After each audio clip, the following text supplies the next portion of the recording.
سب سے پہلی آزمائش مالی رنگ میں آتی ہے.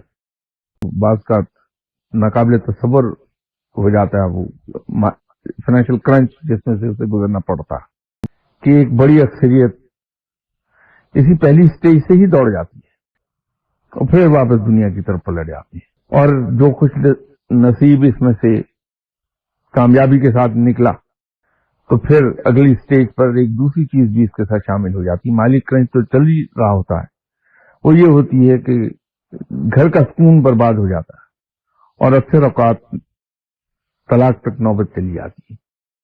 لوگ تو دوڑ جاتے ہیں لیکن پھر بھی چند ایک خوش نصیب ایسے ہیں جو یہ دونوں چیزیں بیک وقت مار کو آرام سے سہ جاتے ہیں. تو پھر ایک تیسری چیز میں شامل ہو جاتی ہے آخر، وہ یہ ہے کہ دنیا بھر کی تہمتیں، الزامات، عیب وہ اس شخص کے نام پر آنے لگتے ہیں. وہ لوگ جو کل تک جھک جھک کے سلام کرتے تھے، تعظیم میں اٹھ کے کھڑے ہوتے تھے، وہ تھوکنے لگتے ہیں انسان پہ. اب ایک طرف تو وہ فائنینشیل کرنچ سے گزر رہا ہے، گھر کے اوپر گھر میں آتا ہے تو گھر میں دوسرا عذاب اس کا انتظار کر رہا ہوتا ہے، اور آن ٹاپ آف دیٹ یہ بدنامیاں اور لوگوں کے تانے اور تہمتیں اور الزامات ان سب کو فیس کرنے لگتا ہے. تو اگر آدمی ان سب میں ثابت قدم رہا تو پھر چوتھی چیز آ کے شامل ہو جاتی ہے. وہ یہ ہے کہ انسان کو ترغیبات ملنے لگتی ہیں، لالچ اور ترغیبات. بجلی کٹی ہوئی ہے، گیس کٹی ہوئی ہے، گھر کا کرایہ نہیں ہے، لینڈ لارڈ دھمکیاں دے رہا ہے کہ سامان اٹھا کے باہر پھینک دوں گا. ادھر گھر کے اندر بے پناہ قسم کا جھگڑا، دنگا فساد چل رہا ہے، الزامات نے زندگی حرام کی ہوئی ہے. تو ایسے میں جب ترغیبات اور لالچ ملنے لگتی ہے تو انسان کے پاؤں ڈگمگاتے ہیں. یہ اس سب میں سے گزرنا ہوتا ہے بندے کو، اور ہر آدمی گزرتا ہے اس میں سے. اس میں ایکسیپشن نہیں، کہیں کوئی نہ ایکسیپشن ہے نہ ایگزمپشن ہے، دونوں ہی باتیں ہیں اس میں.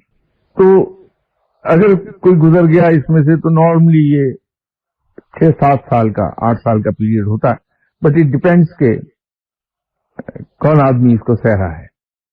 وہ اس کی بہت سے مختلف فیکٹرز ہیں، اس کی روحانی کیفیت کیسی ہے، اس کی باڈی کیمسٹری کیا ہے، اس کے تعلیم کا لیول کیا ہے، انٹیلیجنس لیول کیا ہے، امیجنیشن کتنی زیادہ ہے یہ کم ہے. یہ بہت سے اس کے فیکٹرز ہیں جو یہ ڈیسائیڈ کرتے ہیں کہ یہ پیریڈ کب تک پرولونگ کرے گا. تو ان سے گزرنے کے بعد پھر وہ اپنی مراد کو پہنچتا ہے تو اللہ کی رحمتیں نازل ہوتی ہیں. وہ تمام جو چیزیں واپس لے لی گئی تھیں وہ ایک ایک کر کے نظر لوٹا دی جاتی ہیں، بلکہ وہ ملٹیپل فیکٹرز کے تحت آتی ہیں. کہ اگر پہلے انسان فرض کر لیجئے ملینئر تھا تو پھر وہ بلینئر ہو جائے گا فوراً. جو عزت پہلے ملی ہوتی ہے دوبارہ سے عزت ملنے والی اس سے کئی گنا زیادہ بھی ہوتی ہے اور بہتر کوالٹی کی بھی ہوتی ہے. وہ مراد کے لیول پر پہنچا ہوا انسان ہے.